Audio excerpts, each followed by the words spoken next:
lagi bersama saya Eka Dharma Putra di channel YouTube Makal Made. Hari ini kita akan tengok intip Om Jero lagi ngapain ya. Ayo guys.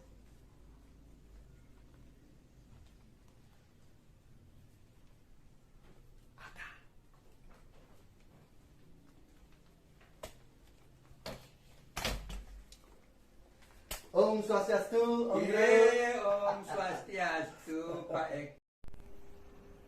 Braya Semeton, ngoyong itu, siapkan camilannya. Mari kita ikuti perbincangan saya dengan Om Jero membahas horoskop hari ini. Dak kijak-kijak.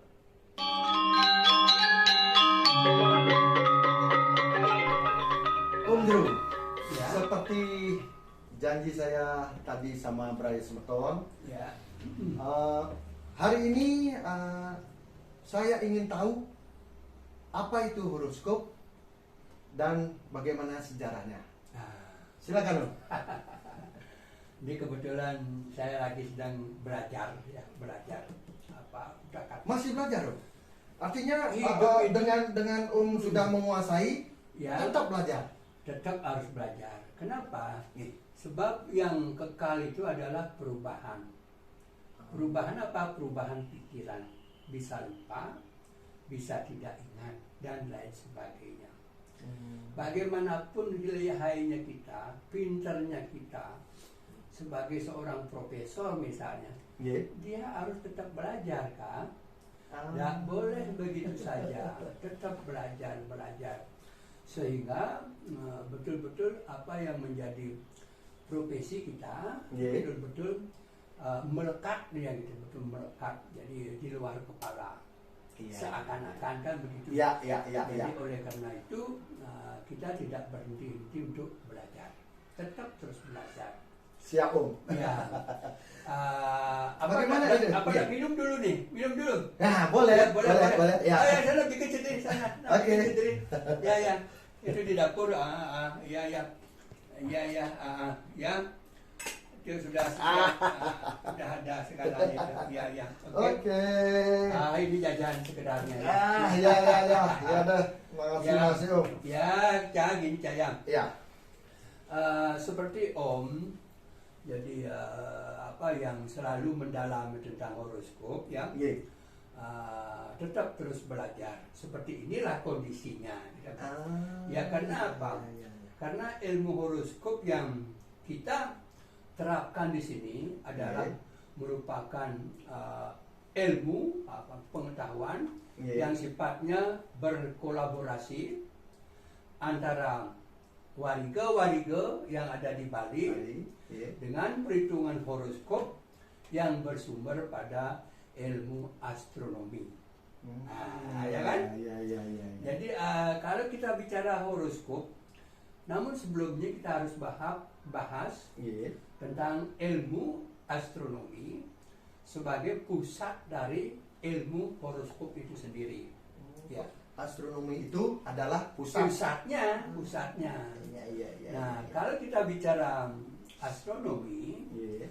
astronomi itu adalah ilmu perbintangan, ilmu planet, gitu, Iya. yang jumlahnya jutaan gitu yang ada di alam bebas di angkasa itu yang kita pelajari. Kemudian bagaimana efek dari planet ini terhadap kehidupan di bumi. Nah, Berpengaruh itu. sangat berpengaruh. Jadi planet di angkasa memiliki efek atau pendampak terhadap kehidupan makhluk hidup yang ada di bumi. Nah, khususnya dan spesialnya, kalau kayak mengambil jurusan horoskop, itu artinya khusus mempelajari bagaimana kehidupan manusia yang sesungguhnya setelah dapat pengaruh dari planet-planet angkasa itu sendiri. Sehingga dalam setiap kelahiran orang, pada detik bagaimana perputaran planet itu sendiri dia akan membawa ciri-ciri khas tersendiri. Jadi tidak sama. Biar jutaan orang tidak akan ada sama. Biarpun harinya yang sama, ataupun jamnya berbeda, detiknya berbeda, berbeda pula karakter kehidupan orang itu sendiri. Oh Ya. gitu ya. Tapi Cak harus ingat, ilmu astronomi ini adalah ilmu pasti, ya, ilmu fisika, ilmu biologi hubungannya ke bumi terhadap makhluk kehidupan. Nah, artinya horoskop ini adalah sesuatu yang pasti. Artinya bukan ramalan, beda. Beda ya. Sangat-sangat beda, bukan ramalan. Berarti dalam pembacaan horoskop ini, Om sebagai penekun spiritual, Betul? membaca seseorang berdasarkan benar-benar kelahirannya, Betul. waktu kelahirannya, Ya, begitu. waktu kelahirannya.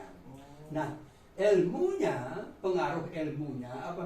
Ilmunya adalah bagaimana pengaruh planet itu terhadap kelahiran khususnya manusia,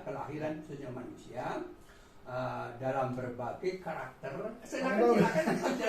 Lupa. Ini ada jajan. Pengaruhnya terhadap kelahiran itu sendiri. Nah, akhirnya kalau membacanya kita butuh ilmu lagi, Pak Eka. Itu kan ilmunya, ilmu astronomi yang spesialnya horoskop itu ilmu pengetahuannya. Iya. Tapi kalau ingin kita biar bisa membaca terhadap kelahiran seseorang, kita harus memiliki ilmu lagi. Oh, ada ilmunya Ada tersendiri ilmu lagi. Ada ilmu yang kalau pelajari adalah ilmu batin, ya. Kalau di Bali itu disebut dengan kandepat. Nah, seru. dalam kekuatan ilmu batin itu baru bisa membaca bagaimana kehidupan garis tangan orang itu sendiri. Bukan sifatnya perakiraan, bukan. Saya kira bisa dengan menebak-nebak gitu. kayak peramal abal-abal. Bukan itu. Ya, karena apa yang saya perdalam dalam dunia horoskop ini yang bersumber pada ilmu pasti, ya, itu hasilnya juga pasti, bukan kira-kira. Saya berani jamin apa yang saya lakoni dengan kekuatan horoskop ini dibaca dengan hati nurani, dengan embel-embel sedikit tenaga dalam gitu. Kalau tanpa itu tidak bisa. Karena di dalam kekuatan ilmu orang itu tanpa mendalami kekuatan batin tidak bisa dia, tidak bisa. Yang dibacanya bukan garis ini, bukan rautnya ini, bukan. Bukan ya. Adalah isi dari goresan tangan yang dia bawa dari sejak lahir. Udah. Ya. Nah, kalau kita ke belakang, Pak, manusia itu lahir. Tangannya selalu pasti mengepal begitu lahir. Iya. Kenapa bisa begitu? Nah, karena inilah bekalnya dia. Kalau di dalam, dia bawa bekal masing-masing. Kalau kita flashback sedikit pada waktu akan melahir ke Mercepade, dia itu disuruh mengambil sesuatu oleh sang yang indra, yang jadi indra loka, yang benar akan mau pulang ke Mercepade. Silakan ambil oleh-olehnya di sana. Nah, sudah disiapkan di sana. Ada dua jenis karung, katakanlah karung. Satu lebih besar, satu lebih kecil. Nah, secara umum mereka itu mengambil dengan pikulan. Yang di muka adalah lebih besar, yang di belakang lebih kecil. Artinya apa? Lebih besar itu adalah karakternya, momo semukonya, keserakahannya. Itu simbolnya itu. Yang di belakang lebih kecil. Nah, artinya kalau dia sudah bisa melakukan sifat bijaksana, jadi dia akan meminimalis keserakahan itu sendiri. Jadi menjadi kebaikan yang lebih kecil bentuknya dari bekal yang dia bawa pulang ke Mercepade. Nah, ini yang dibahas di dalam lontar Atmo Persangser. Oleh karena itulah manusia itu lahirnya tangannya mengepal. sambil menangis. Nah, kenapa dia menangis? Kenapa nih, Kak? Ya jelas lah, orang baru datang dari perut kan. Iya, Datang iya. dari perut, dinginnya dia itu, lahirnya dia itu. Kenapa dia menangis? Iya. Karena dia merasa berat untuk menanggung beban kehidupan baru di Mercepado. Itu yang Makanya membuat- dia menangis ya, tapi dia sudah bawa bekal. Iya, iya, iya. Nah, bekalnya inilah karakter bawaan dari sejak lahir. Nah, Iya, iya. ini yang harus dibaca dengan kekuatan ilmu batin gitu, yang berdasar pada ilmu kalepak Bali kui, Bali asli. Bali asli katanya. Itu Eh, ya. Begini, Ya. berarti kan setiap orang sering saya mengalami, apalagi sudah 4 punya anak, Pak Inan. Betul. Mungkin alit mata, tapi istilahnya rezeki sendiri, Suang-suang, masing-masing. ya. Apakah dengan kita mencoba melihat dari hari kelahirannya itu, kita bisa mengetahui secara pasti apa pekerjaan yang cocok atau apa bisnis yang cocok dari anak tersebut? Sangat-sangat ya. Ya. Inilah tujuannya. Kalau orang itu ingin memahami dirinya sendiri, Iya.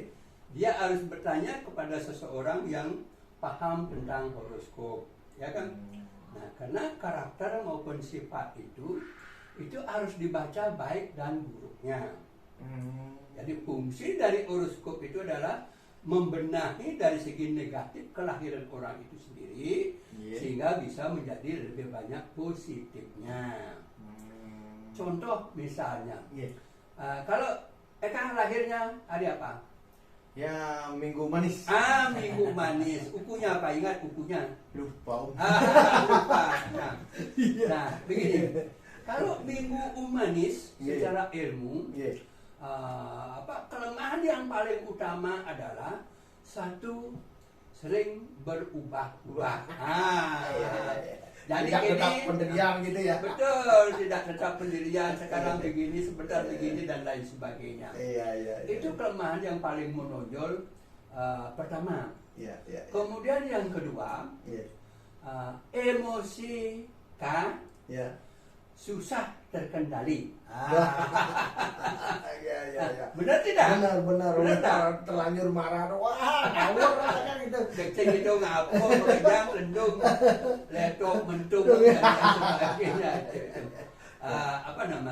Nah, itu kelemahan yang paling mendasar dalam kelahiran minggu Umanis. Tapi kelebihannya apa? Kelebihannya, Eka punya kelebihan hitung-hitungan.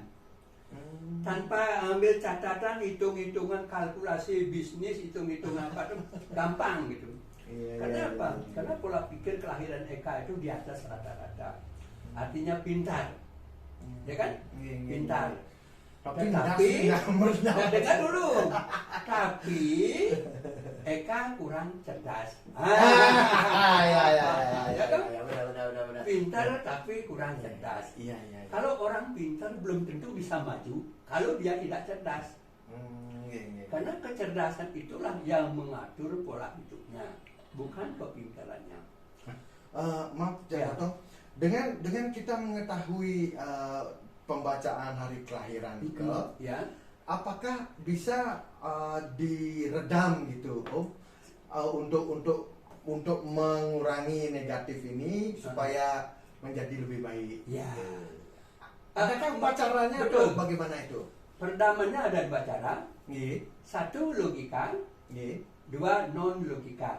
Nah, logika adalah dengan penjabaran pengetahuan tentang kelahiran. Kalau misalnya kayak tadi, Ya. kurang sabar, cepat berubah Nggih. dan emosi tidak terkendali, Ya. ini harus cara mengertikan. Mengertikan kenapa? Kalau terus seperti ini, pasti akan tidak Hancur berguna. Ya kan hancur jadinya kan? Nggih. Itu harus diputar dalam pikiran. Dot hancur apa dot baik? Kan itu. Iya. Oleh karena itu gunakanlah faktor kecerdasan yang ada. dalam nalar hati nurani. Nah, kecerdasan itu di sini. Contoh misalnya Pak Eka sekarang kerja dapat uang 3 juta. Dapat uang 3 juta kurang lebih. Jadi minimal 1,5 itu dimasukkan dulu dalam perangkas di rumah, simpan gitu, atau tabung gitu. Jadi olah yang 1,5 ini untuk apa? Untuk kebutuhan keluarga. Bukan keinginan. Beda itu. Beda ya? Beda. Kalau kebutuhan biasanya istri kah besok baru bangun pasti harus ada beras. Iya. Harus ada minyak. Apapun itu kebutuhan di dapur. Sebagai Itu namanya kebutuhan manusia gitu ya. Iya. Anak-anak harus diberikan buku dan lain sebagainya. Itu kan kebutuhan. Iya. Itu yang harus terpenuhi lebih dahulu. Gitu. Om, Ya, saya kan sudah melihat ya, betul. banyak pasien, bukan pasien ya, apa Apa? istilahnya itu ya? Semeton, Braya Semeton dari Mekalmadi, Rawa Meriki Ya. menanyakan kan begitu ya. Betul. Sebenarnya sejak kapan nih Om? Om bisa atau menguasai pembacaan kelahiran ini? Kalau Apakah ada kursusnya atau ada sekolahnya tersendiri gitu loh? Bukan. Biar Braya Semeton tahu gitu. ini sebetulnya tidak. Karena tadi benar beliau mengetahui betul dengan tahu hari lahir saya. Betul. Jadi makanya saya bilang tadi kalau kita punya kelebihan ilmu ke dalam, ilmu batin, itu akan kita bisa membaca raut muka saja bisa. Kepanikan apapun bisa dibaca. Dengan kekuatan raga yang sudah hidup misalnya, dalam diri kita kalau kita bicara global, kan ada kekuatan 7 cakra dalam diri kita, ya kan? Kemudian cakra terbawah yang membungkus ular yang melingkar di ekor kita. Itulah kekuatan kundalini. Kalau ini sudah maksimal, jadi kita akan bisa memanfaatkannya. Satu, dengan penglihatan batin jarak jauh misalnya, apalagi dekat kan mudah sekali, ya kan? Dan membaca hal-hal gaib lainnya. Ya karena apa? Karena ilmu keempat yang sudah matang, dia akan bisa menembus alam gaib. Bisa berkomunikasi gitu ya. Betul. Ini hubungannya. Sehingga ilmu ini pokoknya ada 2. Satu astronomi dan horoskop. Kedua di raga adalah ilmu batin kita. Harus hidup. Jadi kalau saya bertanya sejak tahun berapa? Kalau tidak salah itu mulai tahun 2007. 2007? 2007, betul 2007. Ya. Sudah lama ya? Bukan 2007, ada berapa? Tahun 87, 1987. Oh ya, Om Iya. Jero ini kan yang sempat Betul. sempat sakit itu. Iya. Itu kan ceritanya dari sakit dulu kan. Iya. Karena tidak bau ngiringan gitu kan. Karena kalau kan turunan Mangku Dalam, ya kan. Mangku Dalam di kampung memang terakhir Mangku Dalam gitu. Jadi setelah mau bersih dan lain sebagainya, ya mau tidak mau karena Mangku Dalam itu identik dengan apa? Dengan pengusadan, pengobatan. Betul. Oleh karena itu harus mempelajari pengusadan. Nah, kalau kita ingin menjadi sukses dalam bidang kita sendiri, kita harus pelajari apa yang mencakup tentang pemangkuan itu sendiri. Misalnya yang tadi pengusadan. Kemudian pewarigan, wariga dauh, wariga gemet, wariga kerimping dan lain sebagainya. Nah, itu untuk menjalankan padewasan. Dalam perhitungan bagaimana kita bisa melihat yang disebut dengan misteri pranata mangsa, pembagian dunia, pembagian bumi dan lain sebagainya yang terbagi tercurah dalam sebuah bentuk kalender misalnya. Ya kan? Nah, itu hitung-hitungan di Bali sumbernya seperti itu. Kemudian untuk internasionalnya itu horoskop yang ilmunya itu. Jadi ini yang harus kita terapkan secara jujur. Kalau tanpa guru, bukan tanpa guru, belajar sendiri. Otodidak, tetapi bersumber pada lontar-lontar yang ada di Bali, khususnya lontar dari keturunan penglisir Om sendiri, ya kan? Kemudian kekurangannya untuk melengkapi, sekarang banyak sumber-sumber intisari lontar yang sudah ada di Pusdok Provinsi Bali, sudah ada banyak. Kalau kita ingin belajar, Iya, itu yang harus kita pahami untuk menjalankan konsul horoskop seperti ini. Ya, Bray Sultan mungkin belum tahu, sebelum saya menikah sebenarnya sudah datang ke sini gitu. Berarti kurang lebih 15 tahun ya, 15-16 tahun yang lalu gitu. Iya. Karena dengan bantuan Om Jero, pernikahan saya tuh awet. Walaupun sering ribut kan. Ini udah sempat dibaca, gitu. Ya memang gitu Pak Eka. Ternyata memang ilmu horoskop ini Betul. yang berdasarkan astronomi, ya, letak planet atau apa nih, benar-benar mempengaruhi kehidupan kita nih. Sangat Pak Eka. Jadi oleh karena itu, kalau kita melihat lebih jauh, di India misalnya Pak Eka ya, orang itu belum akan berani nikah sebelum membacakan horoskopnya terhadap pasangannya, datang kepada seorang ahli horoskop. Tidak semudah itu untuk nikah, untuk melahirkan anak orang seperti India. Dia harus membaca horoskopnya sendiri, cocok apa tidak. Kalaupun tidak cocok, apa jalan keluarnya. Itu yang harus. Ya, karena boleh saya katakan, kalau dalam perhitungan Pawaligan Bali, ada yang disebut dengan titik-titik temu perjodohan itu ada. Itu kalau tidak salah ada 6 hitungan perjodohan ya. Kalau yang terbaik namanya Mahahayu. Itu perjodohan terbaik. Itu akan bermakna kalau dia ketemu dengan pertemuan yang namanya Mahahayu, asing-asing kutikan akan jadi. Semua yang dia gerakkan akan bisa jadi uang gitu. Kemudian kalau dia ada masalah gampang untuk mengatasi. Pokoknya mudah, kehidupannya mudah. Sangat seru sebenarnya. Benar. Sambil Ya. sambil. Cuman ya karena durasi nih Om. Kita sambung nanti lagi ya Om. Gimana? Silakan saya menunggu. Ya. Braya Semeton, panjang lebar tadi perbincangan saya dengan Om Jero Mekal, bagaimana beliau mengawali sebagai master horoskop kan begitu ya Om ya? Iya. Bagaimana beliau sudah meneropong saya sebagai contoh tadi. Sudah benar-benar ini. Iya. Ngoyong itu kita sudahi dulu segmen ini. Iya. Kita ketemu di part kedua. Ngoyong itu pokoknya. Siapkan kopi, camilan, dan kijau-kijau.